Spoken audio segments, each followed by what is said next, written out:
안녕하세요. R&E 지도교사 연수 프로그램의 1차시 강의를 맡게 된 전주대 과학교육과 윤마병입니다. 본 강의는 지도교사 선생님들이 R&E 학생들에게 어떻게 동기를 부여하고 주제를 선정하여 R&E 과제를 성공적으로 수행해 나가게 할 수 있을까에 대한 고민으로 시작했습니다. 주제를 맡고 나서 강의를 준비하려니 적절한 아이디어가 떠오르지 않아 강의 수락을 후회하기도 했습니다. 영재교육과 과학교육 최고 전문가이신 과학고와 영재고 선생님들에게 학생 지도의 내적 동기를 유발하고 또 좋은 주제를 선정하는 노하우를 전달하기에는 저희 역량이 너무 부족하고 30분이라는 시간도 부족한 상황입니다. 그렇지만 저는 선생님들과 같이 과학고 교사의 경험이 있고 또 R&E가 처음 시작되었던 2003년부터 2009년까지 R&E 프로그램을 운영하였던 그런 경험과 대학에 와서는 R&E 지도교수와 창의연구 논문지 편찬위원회 활동을 하면서 이 사업에 대해서 지속적인 관심과 애정을 가져온 경험을 토대로 말씀드리고자 합니다. 미래학자 다니엘 핑크는 최근 그의 저서 To Sell is Human 이라는 책에서 미래의 교사는 세일즈맨이라고 말하고 있습니다. 티칭이 세일즈라니 정말 먼저 반감이 생깁니다. 가르치는 것이 판매하는 것이라면 내가 교단에 서서 지식을 판매하는 사람이라고? 내가 생각하는 교사는 학생들이 스스로 배우고 지식을 구성해 나가도록 도와주는 안내자이자 또 도움자이면서 퍼실리테이터라고 생각해 왔는데 교사가 지식 컨설턴트와 같은 세일즈맨이라고 하니 쉽게 받아들여지지 않았습니다. 그런데 파는 것이 인간이다 라는 책을 읽어보면서 그 말도 일리가 있구나 하는 생각을 하게 되었습니다. 다니엘 핑크는 새로운 미래를 이끌어갈 핵심 역량으로서 지식과 정보를 통해 새로운 가치를 형성하는 것을 뛰어넘어 하이 컨셉, 하이 터치를 갖추어야 한다고 말하고 있습니다. 미래사회의 인재는 지식과 지식을 통합하여 이루어진 개념, 그것도 높은 수준의 개념을 갖추어야 합니다. 거기에 공감과 배려, 열정과 끈기, 몰입으로 하이터치를 이루어야 한다고 하면서 미래사회는 파는 것이 인간이다 라고 미래형 인간을 규정하고 있습니다. 사람의 마음을 움직이는 모든 것이 세일즈라고 한다면 교육과 의료 등 세상의 모든 일들이 모두 세일즈라고 할 수 있을 것입니다. 예를 들어 자녀나 학생들에게 숙제를 하도록 하는 것, 내가 가진 자원과 재능, 아이디어를 총동원하여 다른 사람으로 하여금 내가 제안하는 것을 이렇게 취하도록 설득하고 그 이유를 납득시키면서 의사결정에 영향을 미치는 모든 것들이 세일즈라고 한다면 정말로 교육이야말로 세일즈의 핵심이라고 할 수 있을 것 같습니다. 그래서 미래학교의 교사는 세일즈맨이 되어야 한다는 것입니다. 교사가 세일즈맨이라면 ABC 역량을 갖추어야 된다고 생각합니다. 다른 사람과 공감과 소통으로 마음의 감동을 일으키는 하츠온을 이끌어내는 어테뉴먼트, 거절의 바다에서도 끝까지 굴하지 않고 회복할 수 있는 보이언스, 문제 발견을 통한 명확성이 있어야 타인의 마음을 움직일 수 있습니다. 이러한 ABC 역량이 교사가 미래에 갖춰야 될 세일즈맨의 그런 역량이라고 생각합니다. 리서치를 통한 에듀케이션을 추구하는 R&E 프로그램은 과학과 수학 정보 영역에서 과학 영재들에게 창의적 연구 역량을 길러주기 위해 창안된 한국형 멘토십 사사교육 모형입니다. 굳이 세일즈맨을 언급하지 않더라도 R&E 프로그램에서 지도교사 역할은 매우 중요합니다. R&E는 연구를 통해 교육을 이루고 교육을 통한 연구를 수행하면서 창의 영재 교육을 이끌어갑니다.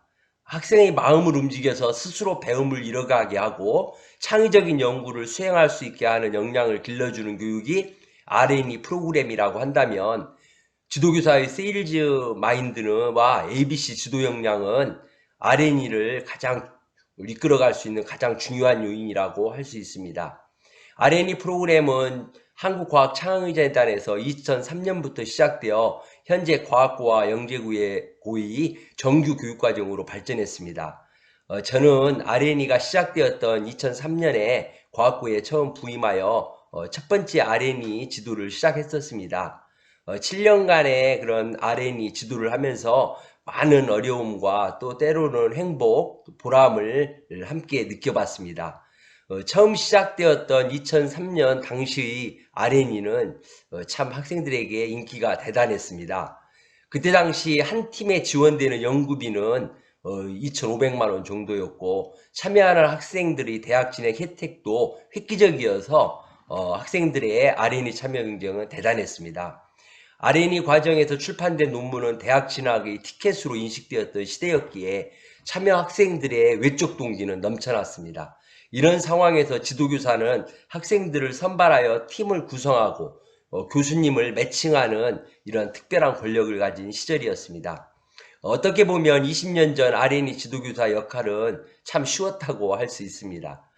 마치 삼성에서 갤럭시 Z 폴더블 폰을 출시하면 넘쳐나는 사전 예약으로 광고가 필요 없는 이런 무임승차 세일즈와 같았습니다. 그러나 이러한 외적 동기에 의한 RNE는 시간이 가면서 심각한 부작용을 초래했습니다. 이런 과정을 극복해가면서 오늘의 RNE가 정립되었는데 지금은 RNE 프로그램에 참여하여도 학생들에게는 대학 진학에 아무런 혜택이 없고 또 교수님들에게는 너무나 적은 연구비와 인센티브로 지도교수님 섭외가 쉽지 않은 그런 상황에 직면했다고 들었습니다. 이러다 보니 학생들이 참여가 저조하여 요즘 과학부 선생님들에게 가장 어려운 업무 중 하나가 RNE 사업이 되었습니다. 오늘 저는 RNE 프로그램을 계획하고 수행하며 창의적 연구의 산출물까지 만들어내야 하는 지도교사 선생님들에게 동기를 유발할 수 있는 강의를 해야 하는데 교육 경험도 많으시고 또 영재교육의 최고 전문가이신 여러 선생님들께 어떻게 동기 유발을 해야 할지 고민이 많았습니다.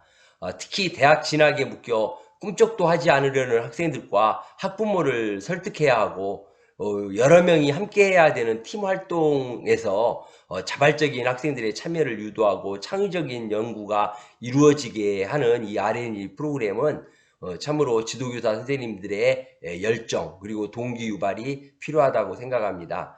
강의를 준비하는 것은 쉽지 않았지만 그래서 제가 어떻게 할까 고민하다가 선생님들에게 제가 감동받았던 그런 영화 한 편을 좀 소개해 드리면서 저의 교사의 내적 동기에 대한 마음을 전하고 싶습니다.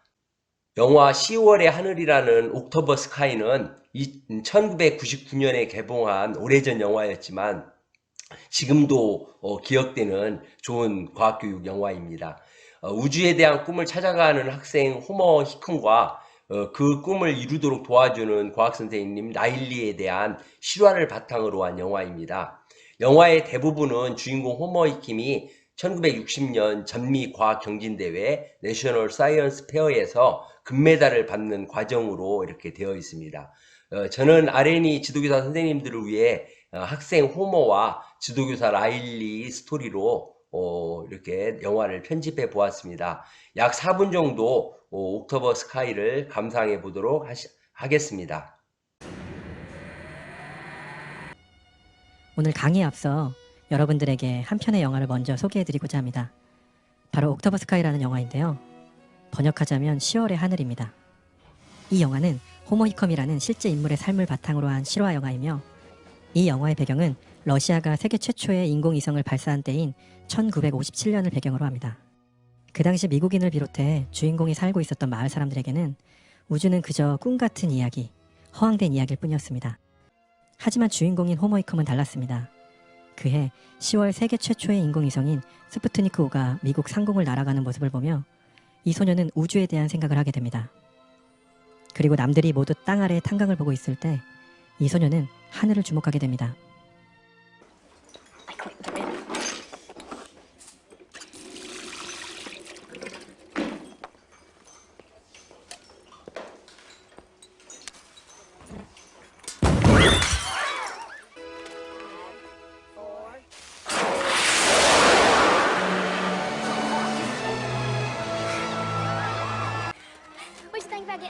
fair now? I think we got a chance. Miss Riley, our job is to give these kids an education, not false hopes. False hopes? Do you want me to sit quiet? Let them breathe in coal dust the rest of their life? Miss Riley, once in a while, a lucky one will get out on a football scholarship. The rest of them work in the mines. How about I believe in the unlucky ones? I have to, Mr. Turner. I'd go out of my mind. Sometimes you really can't listen to what anybody else says. You just gotta listen inside. You're not supposed to end up in those mines. You know why? Because I think you made other plans. Homer Hickam, Roy Lee Cook, Quentin Wilson, and Sherman Odell of Big Creek High for their ingenious display of amateur rocket building techniques. I got Miss Wade working on your travel arrangements, so you boys are gonna have to decide who's going to Indianapolis. We're all gone. Yeah. Son, I wish you could, but we can't afford to send all 4 of you. The fair will be open to the public over the next 2 days. The following day, the judges will arrive to select the winners. By timing the rocket's descent, we will be able to figure out just how high the rocket flew. I'd like to see, this is De La Val nozzle. Do any of y'all know what a De La Val nozzle is? Big moment. The highest scholastic achievement award for science. The National Science Fair's first prize gold medal goes to Homer Hickam, Quentin Wilson, Roy Lee Cook, Sherman Odell, Big Creek High School, McDowell County, West Virginia.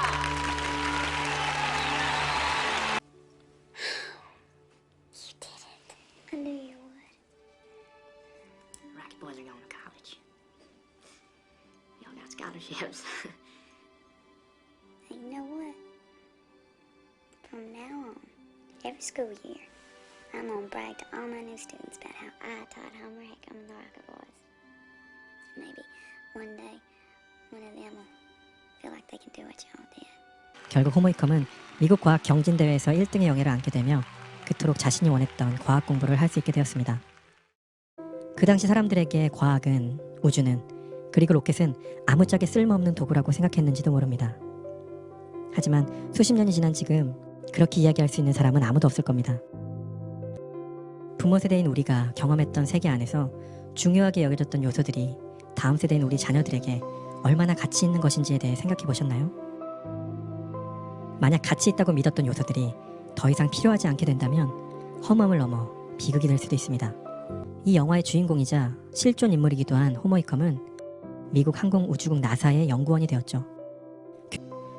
누군가는 편협된 시각으로 내 발 아래에 있는 탄광 안의 석탄을 바라보지만 누군가는 겸손한 마음으로 나보다 높이 있는 큰 하늘을 우러러보기도 합니다.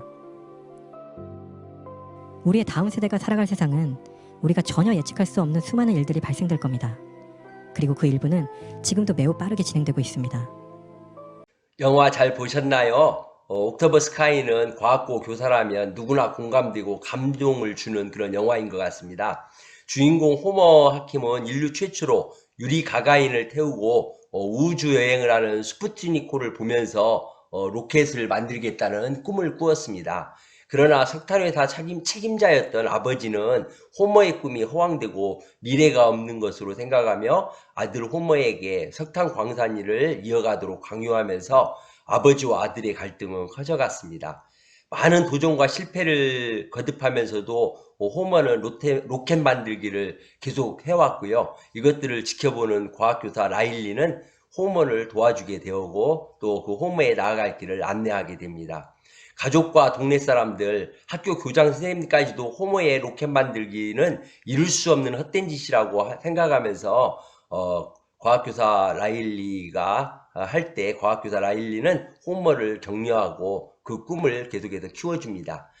라일리 선생님은 쉽게 직업을 구할 수 있고 또 돈을 많이 벌 수 있는 석탄일이라는 그런 현실보다 호머가 진정으로 원하고 있는 꿈과 비전을 응원하면서 성취될 수 있는 방법으로 이끌어가게 됩니다. 때로는 다른 사람의 말을 귀 기울이지 말고 오직 너 자신의 말을 들어야 한다며 호머의 꿈이 하나씩 이루어질 수 있도록 지도교사 선생님은 도와주었습니다. 우여곡절 끝에 호머와 그의 친구들 3명은 로켓 만들기에 성공하였고 1960년 전미 과학경진대회에서 금메달을 받게 됩니다. 이를 토대로 호머는 버지니아 공대에 전액 장학금으로 입학하게 되었으며 졸업 후에는 나사 연구원으로서 1998년까지 근무하면서 우주왕복선 개발과 우주인 훈련에 기여하였다고 합니다. 또한 허블 망원경의 발사 과정에 기여를 하였고 또 운영하는 일을 수행하였습니다. 옥토버 스카이의 호머와 라일리 선생님을 보면서 과학고에서도 호머와 같이 이룰 수 없는 꿈을 꾸면서 허황되어 보이는 것 같은 일에 관심을 갖는 학생, 평범하지 않다고 왕따를 당하며 부적응하는 학생들이 간혹 있습니다.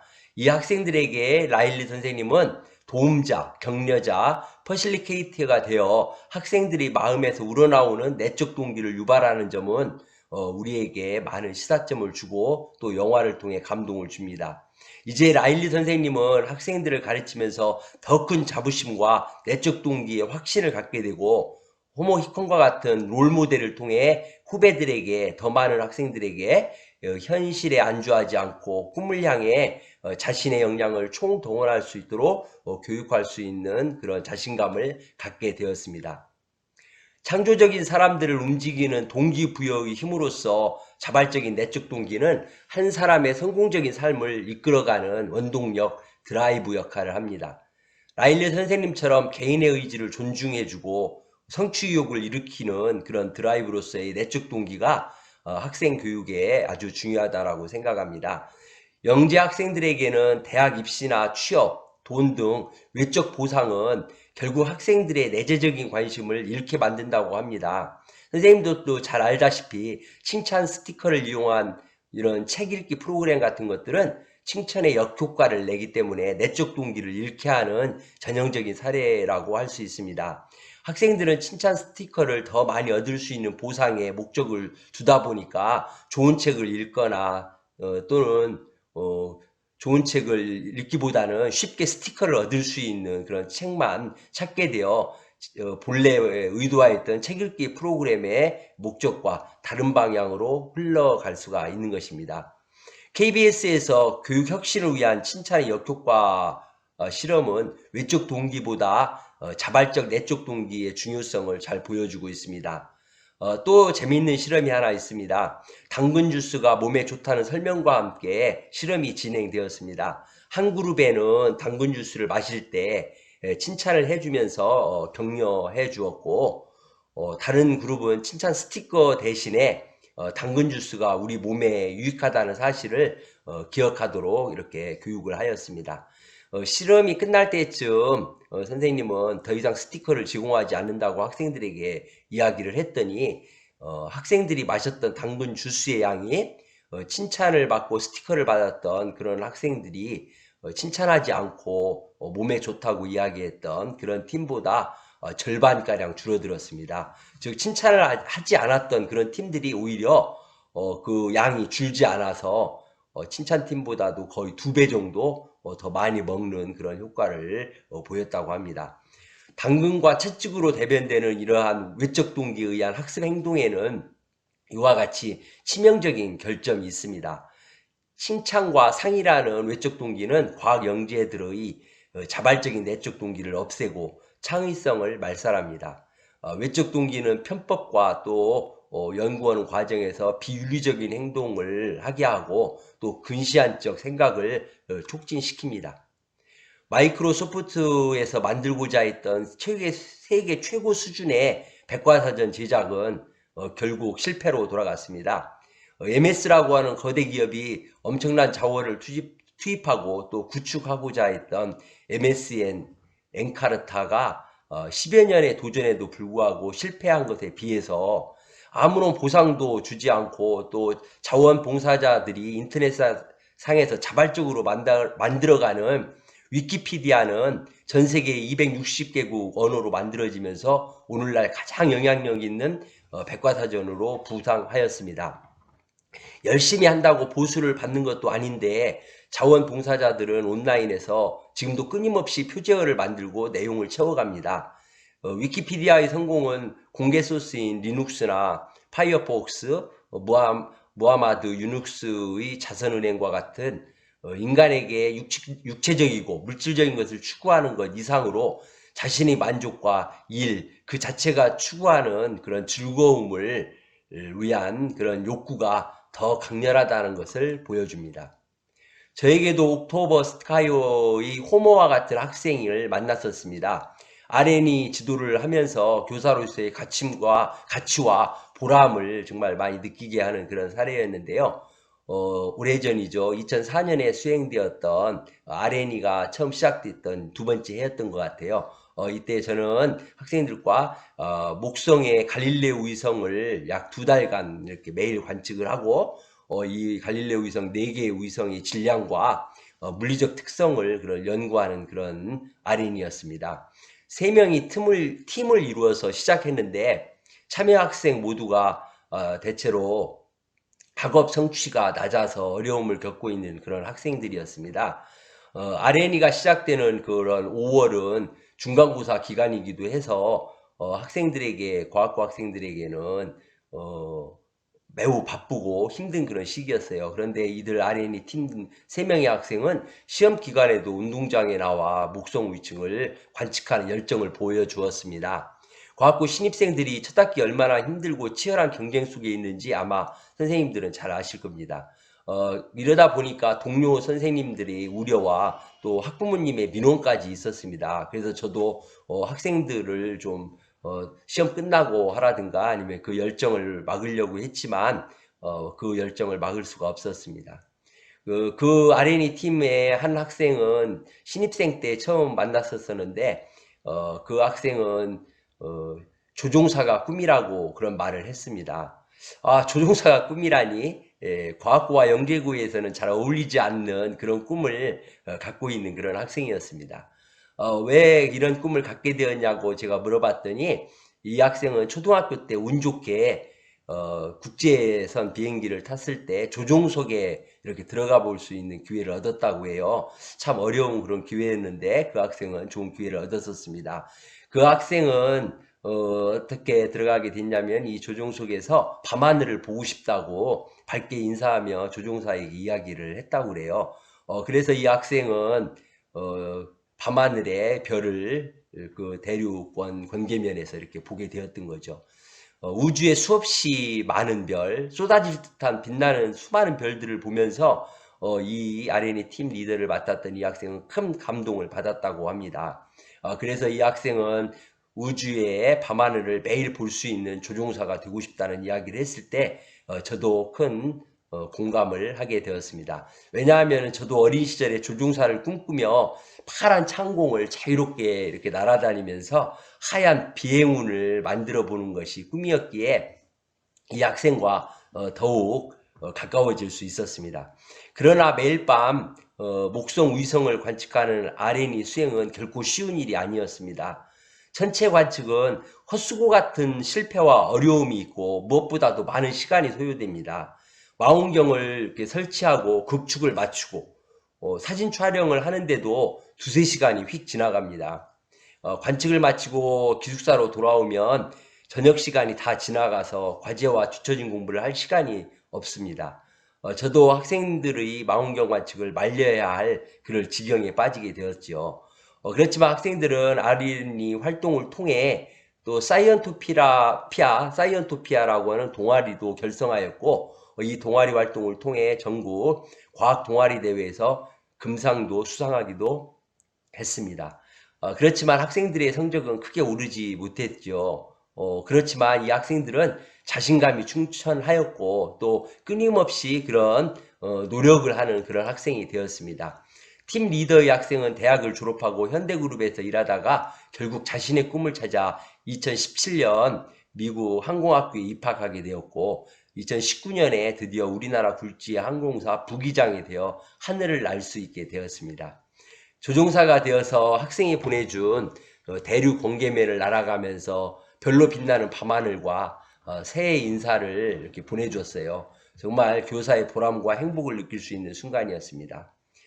또 그 3명 중에 다른 학생도 공대를 졸업하고 행정고시를 통해 관료로서 우리나라 과학기술을 지금 발전시키고 있습니다. 또 다른 학생은 삼성 반도체에서 첨단 기술을 선도하고 있고 또 이들 학생들하고 가끔 보면서 2035년 북한에서 이렇게 일어나는 개기일식을 보러 가자고 우리 셋이서 같이 꿈을 꾸고 있는 그런 즐거움도 있습니다. 또 다른 RNE에서 만난 학생은 RNE 연구 과정에서 진로까지 바꾼 그런 학생이었습니다. RNE의 그때 당시 주제는 잎화석을 채집해서 잎 가장자리 모양을 분류하고 또 화석이 만들어진 당시에 고기율을 탐구하는 그런 과제였습니다. 고생물과 화석 분야의 최고 전문가를 지도교수로 하여 RNE를 수행했는데 문제는 대전에서 화석을 채집할 수 있는 포항까지 10번 이상 화석 채집 필드를 가야 하는 것이었습니다. 그런데 2005년도에는 대전에서 포항까지 고속도로가 제대로 갖추어지지 않았거든요. 그래서 왕복 7시간 이상이 걸렸습니다.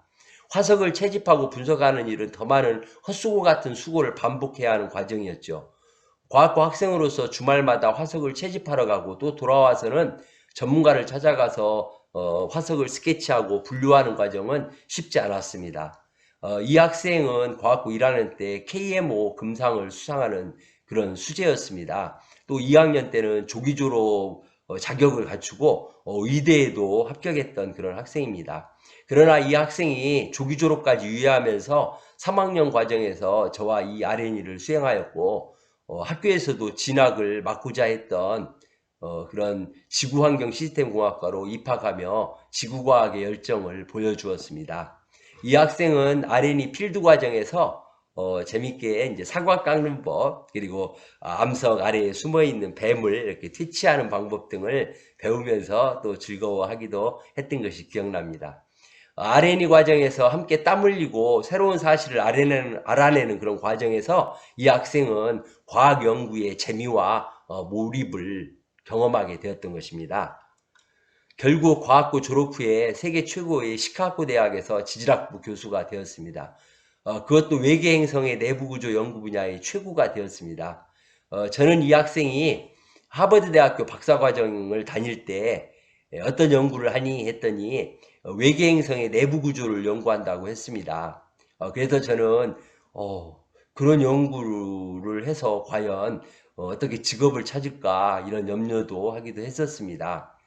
왜냐하면 그때 당시 외계 행성은 20개 정도 발견되었을 때여서 그 관측하기도 어려운 그 외계 행성의 내부 구조를 연구한다는 것은 무모한 도전이라고 생각을 했습니다. 그랬던 이 소녀가 지금은 세계 최고의 지질과학자가 되었습니다. RNE 활동은 학생과의 친밀함, 또 함께 체험하고 노력하면서 지식과 탐구를 넘어 과학자의 태도까지 배우는 좋은 기회를 제공합니다. 청출어람과 같은 이 학생에게 RNE에서는 더 많은 것을 저는 가르치지를 못했었지만 어떻게 보면 학생 스스로 이루어냈습니다. 저는 학생들이 RNE 연구의 재미를 이렇게 느껴보고 또 지적인 어떤 새로움 그리고 많은 숙련을 통한 몰입을 체험할 수 있는 것 이런 것들을 그저 도왔을 뿐이라고 말씀드릴 수가 있습니다. RNE 지도교사 선생님들이 RNE를 기피하는 현실과 학교 내신에만 관심을 가는 학생들을 이끌어내고 자신의 진정한 꿈과 길을 찾아 나아가게 하는 것은 우리 지도교사 선생님들에게 결코 쉬운 일은 아닙니다. 특히 최근에 인지학습에 매몰된 대학 입시 상황에서는 더욱 어려운 현실인 것 같습니다. 그렇지만 과학교사는 현실에 순응하여 열정을 접어서는 안 됩니다. RNE 교육을 통해 가르치는 것을 넘어 학생들에게 자발적인 참여를 이끌어내고 또 사로잡을 수 있어야 합니다. 대학 입시는 고등학교 교육과정 운영의 방향을 이렇게 제공해 줍니다. 앞으로 RNE와 과학대회 등 과학활동은 더욱 위축될 수밖에 없는 그런 교육정책으로 진행되고 있습니다. 과학대회 수상 실적과 외부 스펙을 생기부에 기록할 수가 또 없고요. 2024년 대입부터는 교내 수상도 미반영된다고 합니다. RNE에 대한 외적 동기는 더 이상 기대할 수 없는 상황이 되는 거죠. 오히려 교사의 열정과 학생의 자발적인 참여로만 가능하게 되고 외적 동기 없이 내적 동기만이 R&E를 이끌어가는 드라이브가 될 것입니다. 어쩌면 진정한 과학교육이 이루어진다고도 할 수 있죠. 그렇지만 참으로 어려운 그런 R&E 교육 사업이 될 것 같습니다. 지도교사 선생님들이 더욱 힘을 내셔야 하는 그런 상황입니다. 앞에서 소개한 R&E 과정에서 만난 학생들의 공통점은 잠시나마 지적인 희열과 몰입을 경험했다는 겁니다. 몰입과 탐구의 즐거움은 숙련과 솜씨에 의해 이루어진다고 생각합니다. 망원경을 자유롭게 다룰 수 있는 솜씨는 많은 연습과 실패를 극복하는 과정 속에서 숙련될 수 있습니다. 이러한 숙련에는 많은 노력과 시간을 포함하고 있습니다. R&E 학생들은 망원경을 다루기에 전문가적 솜씨로 갈릴레이 위성을 정확하게 관측할 수 있었습니다. 또 화석을 채집하고 분류하는 그런 학생들도 상당한 숙련의 과정이 필요했습니다. 많은 연습과 노력으로 전문가적 솜씨를 갖출 때 드디어 보통 사람들이 보지 못하는 것들을 보게 되고 이러한 과정에서 지적인 희열과 몰입을 경험하게 되었습니다.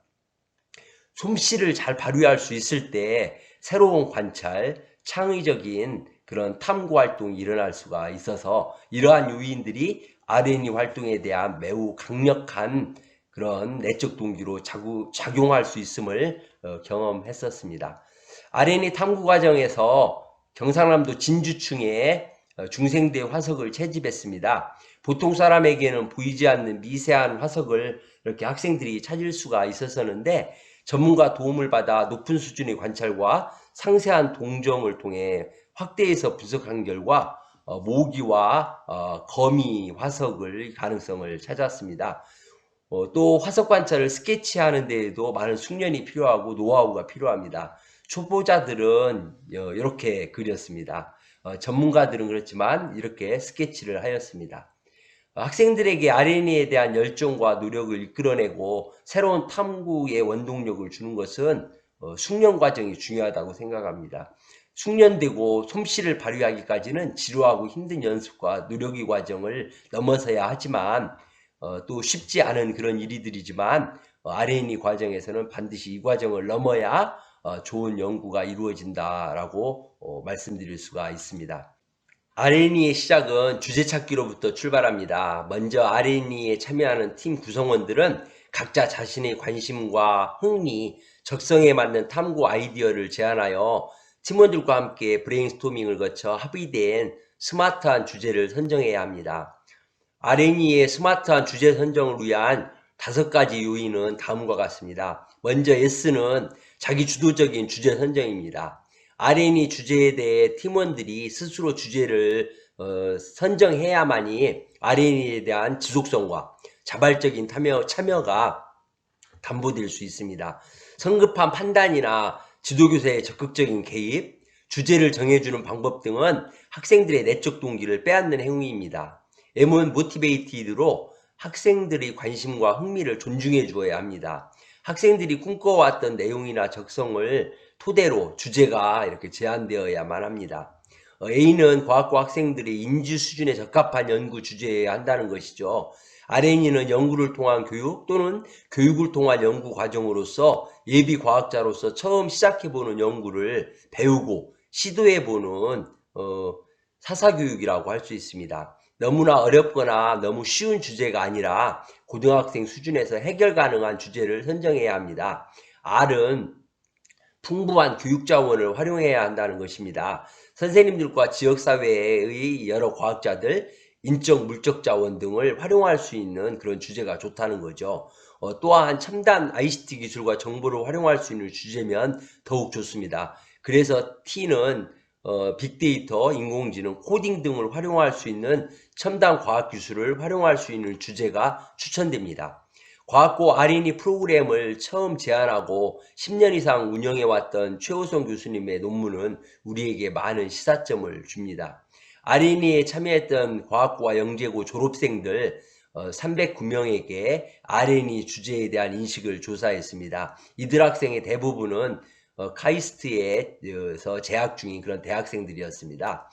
주제 선정이 적절하다고 생각하느냐 하는 질문에는 무려 33%의 학생이 그저 그렇거나 적합하지 않았다고 생각했습니다.